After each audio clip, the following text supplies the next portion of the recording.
अमीर भाई का घमंड।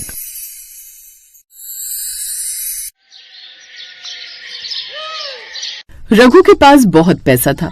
उसके माता पिता के मरने के बाद उसने ही अपनी बहन निधि का अच्छे से ख्याल रखा था। वो निधि को किसी भी चीज की कमी नहीं होने देता था, लेकिन वो निधि को घर से बाहर भी नहीं निकलने देता था। वो चाहता था कि निधि को उसके जीवन के सारे सुख, चैन और आराम घर में ही मिले।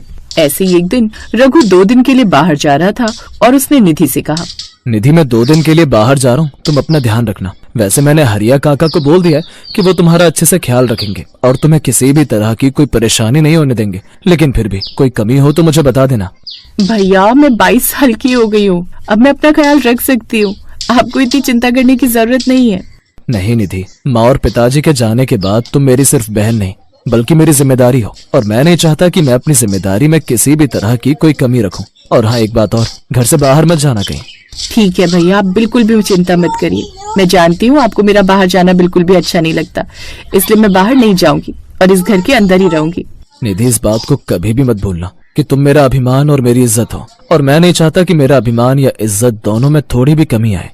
रघु ये बोलकर चला जाता है, जिसके बाद निधि ऐसे ही अपनी बंद हवेली के अंदर रहा करती। तभी कुछ ही देर के बाद हरिया काका उसके पास आते हैं और कहते हैं, बेटी, तुम्हें खाने को कुछ चाहिए क्या? अभी खाना बनने में 1 घंटा लगेगा। अगर तुम बोलो तो इतने तुम्हारे लिए कुछ फल काट कर ले आऊं। नहीं काका, मुझे कुछ नहीं चाहिए, मैं 1 घंटे खाने का इंतजार कर लूंगी। लेकिन ये क्या, आप बहुत बीमार लग रहे हैं, क्या हुआ? आपको बुखार है क्या? हाँ बेटा, मुझे कल से बुखार है, लेकिन रघु बेटा ने कहा कि वो बाहर जा रहे हैं, तो तुम्हारा ख्याल रखने के लिए मुझे आना पड़ा। अब किसी अनजान के भरोसे मैं तुम्हें छोड़ भी तो नहीं सकता था ना। काका, आपको इतना परेशान होने की जरूरत नहीं है।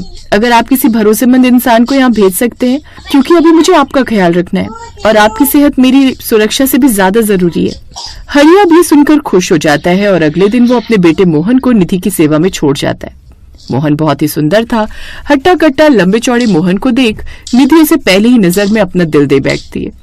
मोहन सर झुकाए उसके कमरे में आता है और पूछता है, आपको कुछ चाहिए मेम साहब? मैं आपके लिए चाय या कॉफी कुछ बना लाऊं? क्या बात है, तुम्हें तो चाय कॉफी भी बनानी आती है। मुझे तो लगा था बस तुम देखने में सुंदर हो, लेकिन तुम्हें तो काफी हुनर है। हाँ मेम साहब, पहले मैं किसी शहरी आदमी के घर में बावर्ची का काम किया करता था, इसीलिए मुझे सब कुछ आता है। तो फिर ठीक है, आप 2 कप चाय बना कर ले आओ, 1 कप तुम्हारी और 1 कप मेरी। और जरा बताओ तुमने क्या क्या काम सीखा है। इस तरह निधि और मोहन आपस में बात करने लगते हैं। वैसे रघु कहकर डोका गया था, लेकिन उसे आने में 4 से 5 दिन लग जाते हैं और निधि मोहन के करीब जाने लगती है। वो मोहन को अपना दिल दे बैठी थी। अब जब रघु आता है तो निधि एक दिन रघु को ये बात बता देती है। निधि जानती थी कि रघु उसकी सारी इच्छाएं पूरी किया करता था और उसे ये भी उम्मीद थी कि वो मोहन और उसके रिश्ते को अपना लेगा, लेकिन रघु ने उसे खींचकर थप्पड़ मारा और कहा, तुम जानती भी हो कि मोहन कितना गरीब है। वो हमारे यहाँ काम करने वाले नौकर का बेटा है, और तुम चाहती हो कि मैं तुम्हारी शादी उससे करवा दूं। ऐसा कभी नहीं होगा। तुम भूल गई क्या हम लोग कितने अमीर हैं और वो कितने गरीब? भैया, आज मुझे मेरे भाई का प्यार नजर नहीं आ रहा, सिर्फ नजर आ रहा है तो अपने भाई का घमंड। अरे रिश्ते तो दिल से बनाए जाते हैं भैया, और जब रिश्ते निभाने की आप ठान लेते हो तो उस रिश्ते में कैसी अमीरी और गरीबी। अरे हमें तो उस रिश्ते को सच्चे मन से निभाना चाहिए। बिल्कुल चुप, और हाँ, कान खोलकर सुन लो निधि, मैं 4 दिन के लिए बाहर तुम्हारे रिश्ते की बात करने गया था। मैंने दूसरे गांव के ठाकुर से तुम्हारा रिश्ता तय कर दिया। अब तुम वहां जाओगी और उसी के घर में रहोगी, जिंदा या मुर्दा, क्योंकि एक भाई का वादा है और एक भाई अपनी बहन का कभी बुरा नहीं चाहेगा। रघु ये बोलकर गुस्से में वहां से चला जाता है, लेकिन निधि रोती रह जाती है। वो अपने भाई के खिलाफ नहीं जा सकती थी, क्योंकि वो उससे बहुत प्यार करता था, लेकिन उसे ये भी समझ में आ गया था कि उसके भाई को अपनी अमीरी का घमंड ज्यादा प्यारा था, न कि अपनी छोटी बहन की खुशियाँ। और अब निधि भी अपने भाई की खुशियों के लिए शादी करके अपने ससुराल चली जाती है, जहाँ पर उसकी सास उस पर बहुत जुल्म किया करती। निधि के भाई रघु ने उसे बहुत दहेज दिया था। ऐसे ही एक दिन निधि अपनी सास उमा के पैर दबा रही थी। लगता है तेरे अमीर भाई को अपने पैसों का इतना ज्यादा घमंड था। हर चीज उसने पैसों से करनी जरूरी समझी, तभी तो तुझे घर का कोई काम नहीं सिखाया। ऐसे पैर दबाए जाते हैं क्या? अपनी उंगलियां मेरे पैर पर इतनी तेज गड़ा रही है जैसे मुझे गालियां दे रही है। माफ करना माँ जी, अगर आपको ऐसा लगा। आपको तकलीफ देने का मेरा कोई इरादा नहीं था, बल्कि मुझे तो जीवन में कभी माँ का प्यार नहीं मिला और मैं तो आप में अपनी माँ को ही देखती हूँ। तुझे लगता है कि इतनी मीठी मीठी बातें करके तू मेरा दिल जीत लेगी, अरे इतनी सीधी तू है नहीं जितना सीधा बनने का नाटक करती है। उमा ऐसे ही आए दिन निधि को परेशान किया करती, तो वहीं रघु ने मोहन को मार मार कर गांव से भगा दिया था और हरिया ने भी मोहन से सारे रिश्ते तोड़ दिए थे। रघु को अपनी अमीरी का घमंड इतना ज्यादा हो गया था कि उसने अपनी बहन पर भी ध्यान नहीं दिया। उसे लगता था कि उसकी अमीर बहन घर जाकर बहुत खुश होगी, लेकिन सच क्या था ये तो बस निधि ही जानती है। ऐसे ही कुछ दिनों के बाद भाई दूज आता है और रघु बहुत सारा तोहफा और मिठाइयाँ लेकर उसके ससुराल जाता है, जहाँ वो देखती है कि उमा और रघु सोफे पर बैठे हुए थे। अच्छा हुआ रघु बेटा तुम आ गए।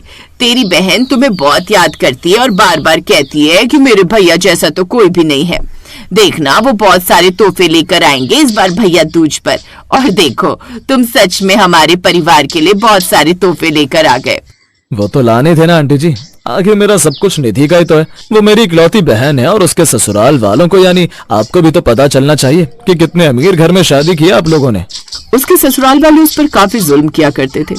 निधि के आंसू देखकर भी रघु कुछ भी नहीं समझ पाता और चाय नाश्ता करके वहाँ तोहफे देकर चला जाता है, लेकिन वो अपना फोन सोफे पर ही छोड़ गया था।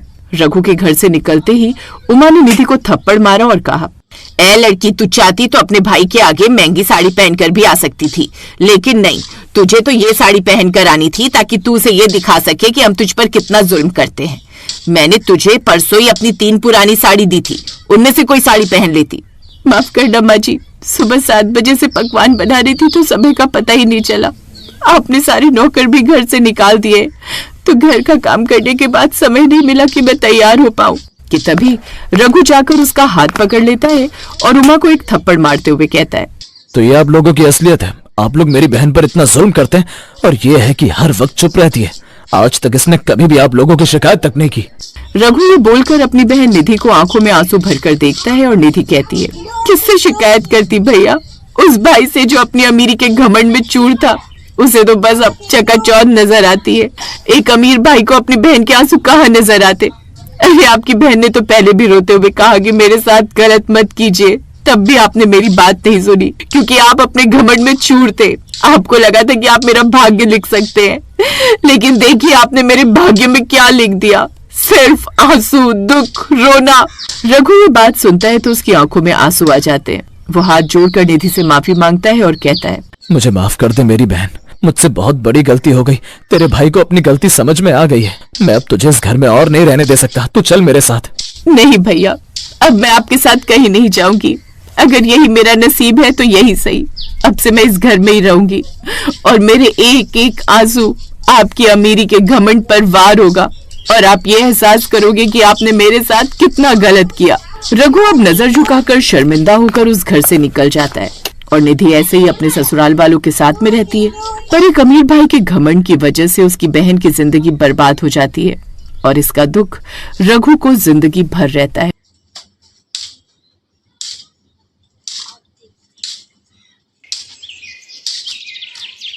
काव्या सुबह देर से उठती है, फिर शावर लेकर किचन में जाती है जहां उसकी भाभी अलका सबका नाश्ता बना रही होती है। काव्या उससे जाकर कहती है, भाभी मेरे लिए कप कॉफी बना दो। अच्छा वैसे आज ब्रेकफास्ट में क्या बनाए? मेथी के पराठे और बूंदी रायता। क्या मेथी के पराठे? ओह नो भाभी, वो एक्चुअली मैं आपको बताना भूल गई। भैया को ना पनीर सैंडविच बहुत पसंद है और वो भी काली मिर्च स्प्रिंकल किया हुआ। संडे को ज्यादातर वो वही खाना पसंद करते हैं, तो आप उनके लिए वही बना दो। अच्छा ठीक है दीदी, मैं उनके लिए सैंडविच बना देती हूँ। अलका एक सुंदर, सुशील और संस्कारी लड़की थी। उसकी यही खूबी अलका के पति प्रांजल को भा गई और सबकी रजामंदी से वो उसे ब्याह कर घर ले आया। लेकिन काव्या को अलका से हमेशा चिढ़ रहती थी। वो अपनी भाभी को नीचा दिखाने से बाज नहीं आती थी। काव्या के कहने पर कुछ देर बाद अलका सबके लिए नाश्ता लेकर आती है, जिसमें प्रांजल के लिए वो पनीर सैंडविच काली मिर्च स्प्रिंकल डला हुआ उसे परोसती है। अरे वाह, paneer sandwich, thank you Alka, मेरा कब से मन कर रहा था इसे खाने का। Thank you so much. Pranjal जैसे ही सैंडविच मुंह में डालता है उसे जोर जोर से छींकें आनी शुरू हो जाती हैं। ये देखकर अलका की सास जानकी गुस्से में आ जाती है। अरे क्या हुआ बेटा तुझे? बहू तूने इसमें कहीं वो काली मिर्च तो नहीं डाल दी? हाँ माँ जी डाली है। अरे तेरा दिमाग खराब है क्या? तुझे पता नहीं मेरे बेटे को काली मिर्च से एलर्जी है। अब खड़ी खड़ी मेरी शक्ल क्या देख रही है? जा जल्दी से डॉक्टर को फोन करके बुला। कुछ देर बाद डॉक्टर घर आता है और उसे दवाई देकर चला जाता है। क्यों री, क्या जरूरत थी काली मिर्च डालने की? तेरे कारण मेरे बेटे का छींक छींक कर हालत खराब हो गई। लेकिन माँ जी, मुझे तो काव्या दीदी ने कहा था डालने को। हे भगवान, देखो तो कैसे झूठ बोल रही है। अरे शर्म नहीं आती अपना किया मुझ पर थोपते हुए? भला मैं अपने इकलौते भाई के साथ ऐसा क्यों करूंगी भाभी? आज के बाद ऐसी गलती कभी मत करना, नहीं तो मुझसे बुरा कोई नहीं होगा, समझी? अलका बेचारी चुप रह जाती है और सब कुछ चुपचाप सुन लेती है। ऐसे ही समय बीतता है। घमंडी ननद बार बार अपनी संस्कारी भाभी को नीचा दिखाने का कोई मौका नहीं छोड़ती। ऐसे ही एक रोज काव्या कॉलेज से घर आती है। भाभी, जरा मेरे लिए एक कप चाय लेकर आना, मेरे सिर में बहुत दर्द हो रहा है। कुछ देर बाद अलका चाय लाकर अपनी ननद को देती है, फिर घर के बाकी कामों में लग जाती है। लेकिन तभी अचानक काव्या गुस्से में चिल्लाते हुए कहती है, माँ, ये देखो तो तुम्हारी लाडली बहू ने क्या किया है। क्या हुआ मेरी बच्ची, तू इतने गुस्से में क्यों है? चाय अच्छी नहीं बनी क्या? चाय पीने लायक हो तो पियो ना। ये देखो, भाभी ने इसमें छिपकली का मरा हुआ बच्चा डाला है ताकि इस चाय को पीते ही मैं मर जाऊं। क्या? मेरी बच्ची तू ठीक तो है ना? तूने इसे पिया तो नहीं ना? लेकिन ये कैसे हो सकता है? मैंने तो खुद कप धोया था और चाय भी छान कर दी थी। ना जाने ये आखिर चाहती क्या है। पहले तो जानबूझकर मेरे बेटे को काली मिर्च देती है और अब मेरी बेटी को चाय में मरी हुई छिपकली। क्यों री, तू मारना चाहती है हम सबको? भाभी, मैं आपकी इकलौती ननद हूं और आप मेरे साथ ऐसा कर रही थी। छी, मुझे तो घिन आती है आपको भाभी कहते हुए भी। अगर मैं आपको पसंद नहीं तो सीधा सीधा बोल दो, लेकिन कम से कम ये सब तो मत करो। मत रो मेरी बच्ची, अब तू चल और कमरे में चलकर आराम कर ले। दोनों माँ बेटी वहां से चली जाती हैं। बेचारी अलका वहीं बैठकर खूब रोती है और मन ही मन सोचती है, ना जाने ननद जी को मुझसे क्या परेशानी है। हर बार वो मुझे सबकी नजरों से गिराती रहती है, जबकि मैं तो कभी उनके साथ गलत नहीं करती। शायद मुझ में कोई कमी होगी। खुद को कोसते हुए अलका घर के कामों में लग जाती है। ऐसे ही दिन बीतते हैं और हर दिन के साथ काव्या की साजिशें बढ़ती जाती हैं। नौबत यहाँ तक आ गई कि अब जानकी और प्रांजल हर छोटी बड़ी बात के लिए अलका को सुनाने लगते हैं। ये सब देख काव्या बहुत खुश होती है, लेकिन जब इससे भी उसका मन नहीं भरता तो वो एक तरकीब और लगाती है। मुझे किसी भी तरह इसे घर से निकलवाना ही होगा। घमंडी ननद अपने खुराफाती दिमाग से एक तरकीब लगाती है, फिर मौका मिलते ही अपनी भाभी के कमरे में जाती है, उसकी फोटो चुरा लेती है। अब आएगा मजा, देखना भाभी, इस बार आपको ऐसा सबक सिखाऊंगी कि सब आपको धक्के मारकर घर से बाहर निकाल देंगे। काव्या फोटो लेकर वहां से चली जाती है। एक रोज जब सभी हॉल में बैठकर खाना खा रहे होते हैं, तभी काव्या वहां आती है। अरे दीदी, आप आ गई? आइए बैठिए, मैं आपके लिए खाना परोस देती हूँ। कोई जरूरत नहीं है ये सती सावित्री बनने की। मुंह में राम और बगल में छुरी लेकर घूमती हो। सारा दिन पूजा पाठ का ढोंग करती हो और पीठ पीछे ये सब करते हुए तुम्हें शर्म नहीं आई? अरे तुम हमें अपना ही नहीं समझती। हम सबको मारना चाहती हो, ये बात तो हम शुरू से ही जानते हैं, लेकिन आखिर तुम ऐसा करना क्यों चाहती हो वो आज हमें पता चला है। माँ, भैया, ये औरत हमारा बुरा करने के साथ साथ हमें धोखा भी दे रही है। इसका पहले से आशिक है जिससे इसने शादी भी की है। ये क्या कह रही है आप दीदी? ये सब झूठ है। मैं तो सिर्फ अपने प्रांजल से ही प्यार करती हूँ और उन्हीं की पत्नी हूँ, लेकिन मेरी समझ में ये नहीं आ रहा कि आप ये झूठ क्यों बोल रही हैं। अच्छा भाभी, अगर मैं झूठ बोल रही हूँ तो ये तस्वीरें तो नहीं झूठ बोल सकती ना? इस फोटो में दुल्हन तो आप ही हैं, लेकिन ये दूल्हा तो प्रांजल भैया नहीं है। तो फिर कौन है ये आपका आशिक? काव्या ये बोल ही रही थी कि तभी प्रांजल अपनी बहन को एक जोरदार थप्पड़ मारता है। प्रांजल, उसे क्यों मार रहा है? मारना है तो अपनी पत्नी को मार जो ऐसे तुझे धोखा दे रही है। बस माँ, अपनी घमंडी बेटी के प्यार की पट्टी आपकी आंखों पर बंधी है, इसीलिए जो ये कह रही है आप उसे ही सच मान रही हैं। अरे ये जो फोटो आपने देखी है ये झूठी है, काव्या ने खुद इसे बनवाया है। मुझे भी ये बात पता न चलती अगर उस स्टूडियो वाले मेरे दोस्त का फोन मुझे नहीं आता जहाँ से काव्या ने तस्वीर बनवाई है। दीदी, आखिर क्यों कर रही हो आप ये सब? क्यों आप इस हद तक गिर गई जो मेरी इज्जत पर आप कीचड़ उछालने को तैयार हो गई? क्योंकि आपकी और भैया की लव मैरिज हुई थी। मैं भी एक लड़के को बहुत प्यार करती थी। जब मैंने माँ और भैया को उसके बारे में बताया तो उन्होंने हमारी शादी से साफ इनकार कर दिया, लेकिन आप दोनों की शादी के लिए ये दोनों झट से मान गए। आखिर क्यों? क्या मैंने झूठा प्यार किया था? लेकिन आज मैंने जो कुछ भी किया वो सब करके मुझे बहुत अच्छा लगा। इसके बाद अलका सबसे कहती है, माँ जी, प्रांजल, ये आपने ठीक नहीं किया। अगर दीदी किसी को पसंद करती है तो इसमें गलत क्या है? प्रेम तो इस दुनिया का सबसे खूबसूरत रिश्ता है, फिर प्यार करने वालों से ऐसी नफरत क्यों? मेरे कहने पर आप उस लड़के से मिल लीजिए और दोनों की बात आगे बढ़ाइए। अपनी भाभी की बात सुनकर काव्या को अपने किए पर बहुत पछतावा होता है। काव्या अपने किए के लिए अपनी भाभी अलका से माफी मांगती है। मुझे माफ कर देना भाभी, मैंने तुम्हारे साथ कितना गलत किया, लेकिन फिर भी तुमने मेरे बारे में इतना सोचा। अलका काव्या को माफ कर देती है और उसे गले लगा लेती है, जिसके बाद प्रांजल और जानकी को भी अपनी गलती का एहसास होता है और वो भी काव्या से माफी मांगते हैं। साथ ही काव्या की शादी उसके मनपसंद लड़के से करवा देते हैं।